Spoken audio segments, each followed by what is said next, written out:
consulate. So if anybody out there can just help me find a solution. This work we are doing in Arab's country as housemaids is not easy. Better those who are working in the hotel, cleaners or other work. But we people who are working as housemaids, and majorities are housemaids, is not easy. We are going through a lot. Without prayer, you cannot manage.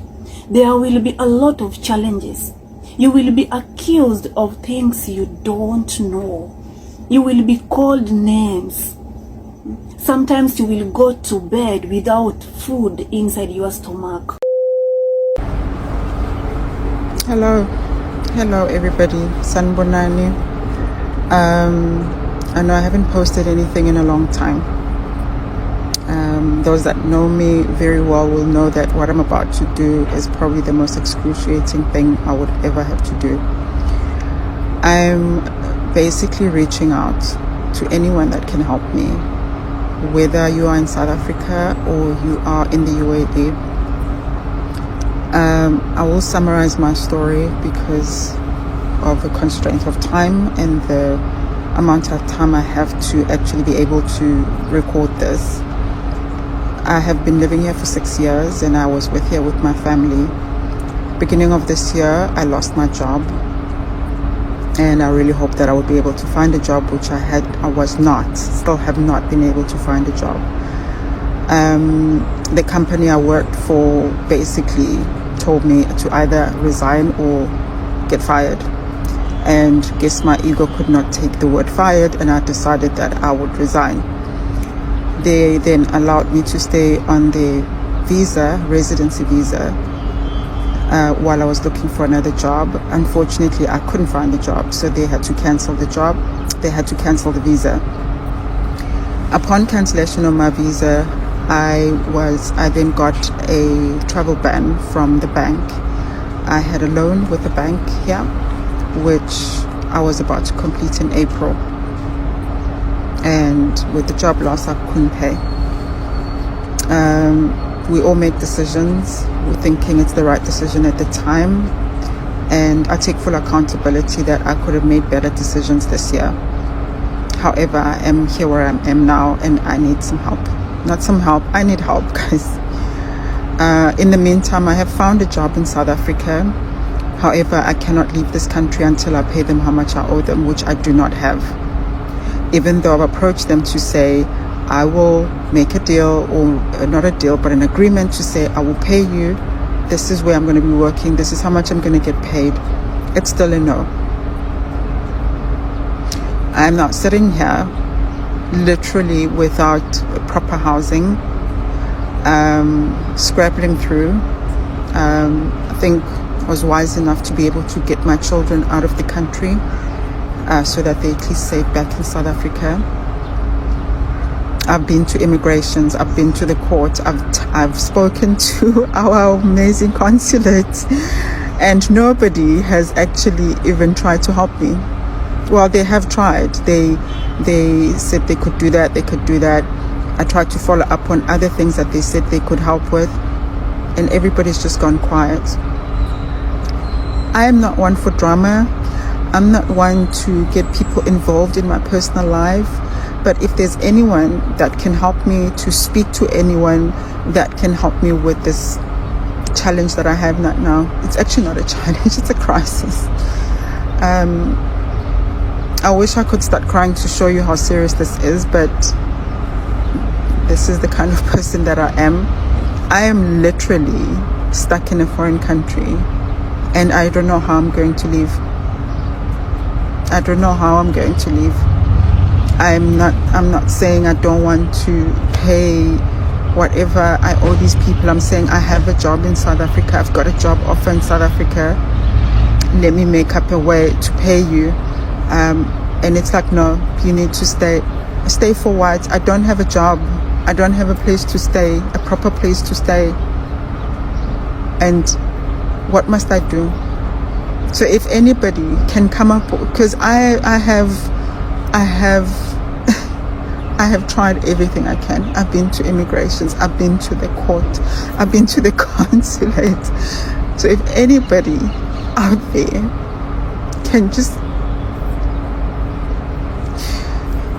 help me find a solution. This work we are doing in Arab's country as housemaids is not easy. Better those who are working in the hotel, cleaners or other work. But we people who are working as housemaids, and majorities are housemaids, is not easy. We are going through a lot. Without prayer, you cannot manage. There will be a lot of challenges. You will be accused of things you don't know. You will be called names. Sometimes you will go to bed without food inside your stomach. You will work for 16 hours. After that, they will not see that you are working. When you are doing other things, they will see you. When you hold your phone, they will see you. When you are eating, they will see you. When you are going to your room to sleep, they will see you. But when you are working, they don't see you. The heart of these people is full of evil, my sister. There are few of them that are good. But majority of Arabs people are so evil. They will always complain that you are not working well. Many ladies are going through a lot here. They are going through a lot of stress, which is trauma, anxiety and depression. To succeed in the house of a stranger is not easy without God.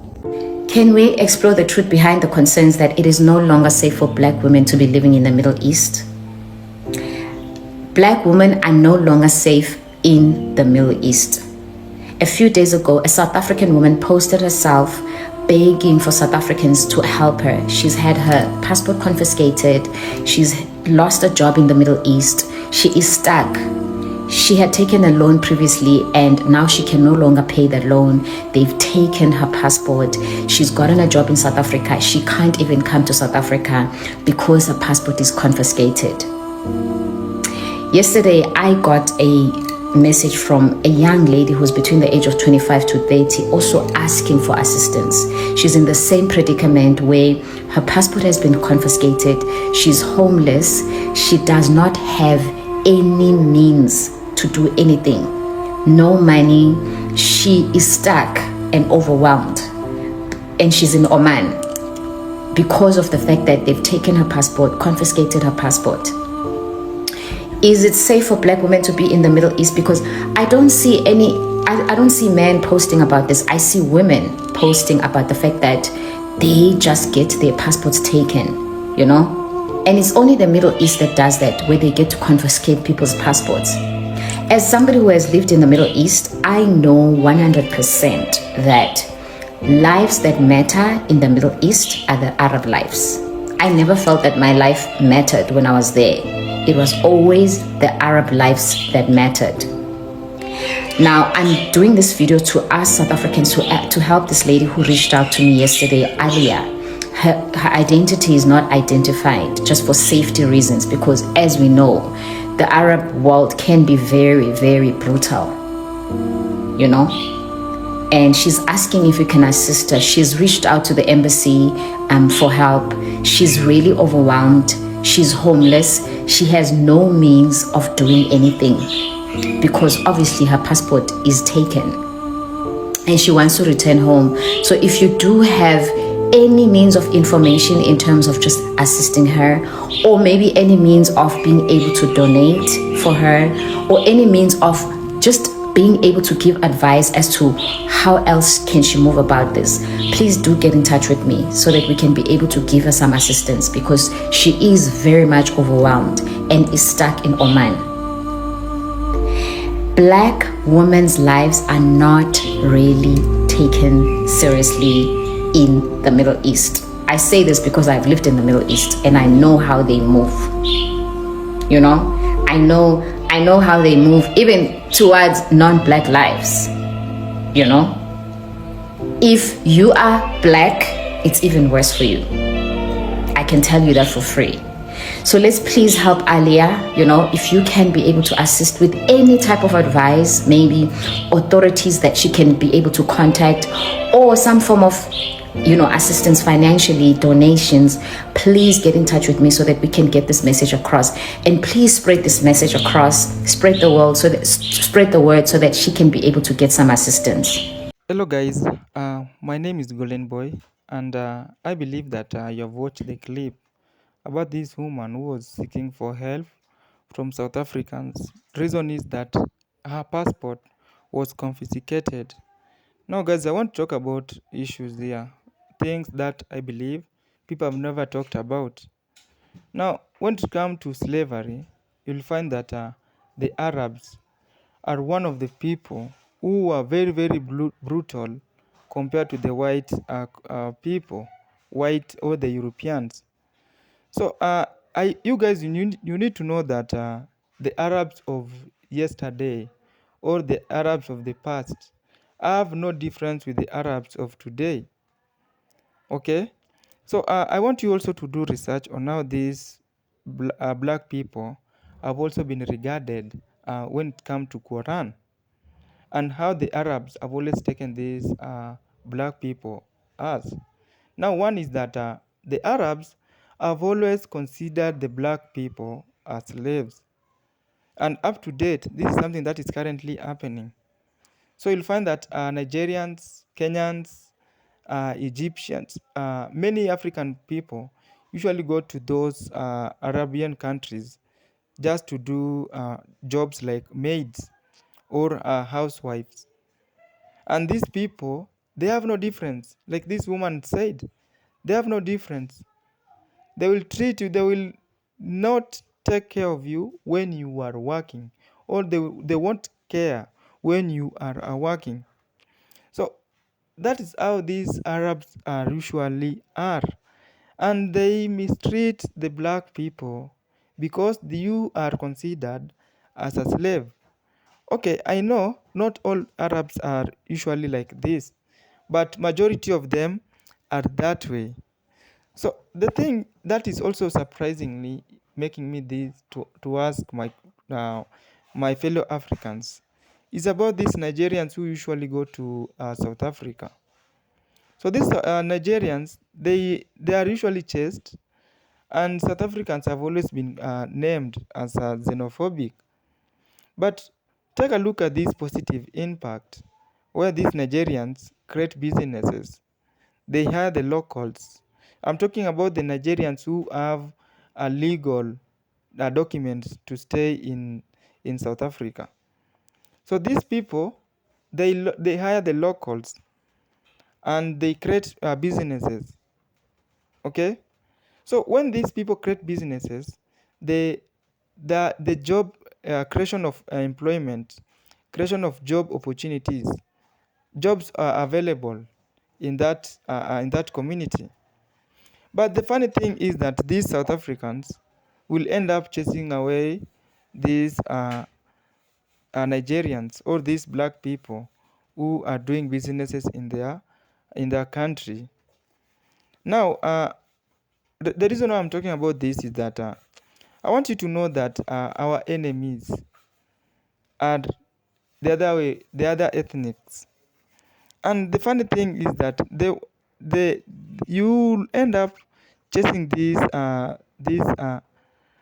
Nigerians just to stay poor, to get uneducated, than okay, you are chasing these Nigerians just to remain poor, just to remain uneducated. Then you'll end up going to these Arab countries to work. I've said and I've said again, Arabs believe that black people, their only purpose in life is to stay as a slave. Now, there are a lot of also plenty Nigerians, plenty South Africans who have gone to these Arabian countries. And for sure, these people usually complain. So, what should black people do so that they can remain this way? They can solve this problem of immigration. They solve this problem where a lot of black people are usually murdered, are not protected when it comes to lives. Leave alone even the Arabs, even the Indians. The black people are not safe anywhere. Reason is because we have always been defeated. We have remained unconquered. Now, when you depend on another group, especially the Indians, the Arabs, and any other thing, we as black people will remain a predicament, and these types of things will always happen and will always happen. You also have to know that black people have to comprehend the importance of trusting one another by coming together to open their own businesses and whatever else needed, no different than what other groups of people are doing.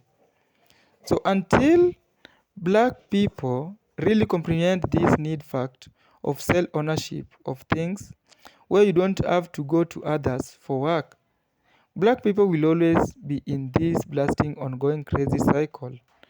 Like in addition, eh, like in this predicament cycle. Additionally, I will say that in addition of that part of the world, I will never try to go or encourage my fellow Africans to go work outside, especially in these Arabs or Indian countries. But I'll rather for seconds, minutes, hours, days, weeks, months, years, decades, century by century years of finding a way to make money grow on trees than to be a people taken advantage of, or even worse. By doing the others, I believe that one day Africa will get united. But how is Africa going to united when you don't take your government accountable? Because if these problems can only be solved when the government, this African government president, start taking initiatives by creating employment to each and individual country. Because I've seen not only this is happening even in Arabs, a lot of people are really migrating to South Africa, especially Nigerians, because their government have really failed them. And I'm not also talking about Nigerians. I'm also talking about Kenyans. We have Congolese who are in Nairobi here selling tea. They are selling tea and bread and mandazis on the street just for survival. And funny part is that these 250 shillings that you are seeing here, less $110, it is expensive in that Rwanda, Congo things. Now look at even Congo. Congo produces a lot of minerals, but up to date, they still have poor infrastructures like roads. So it is us to hold all these governments accountable so that one day countries like Africa will not be going outside to seek for jobs, will not be running away from our countries just to seek for job.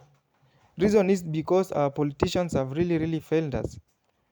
So I didn't have much talk about this, but what I'm encouraging or what I'm discouraging is that please, we as black people, we need to start creating our own businesses and having an ownership of our own businesses. Doing this will not be frustrated by other ethnic groups. See you in another episode. And by the way, this is just an update. This woman was helped by the South Africans. And this is how we need to go. We need to get united by supporting our own people when they are in trouble, especially in those Arabian countries. And I'm not only talking about this one woman who got frustrated by these people or police or the government taking her passport, but I'm also talking about these people who are really frustrated and killed. And funny part is that the government is not taking initiative to start protecting its own people who are traveling outside. See you in another episode once again. My name is Golden Boy.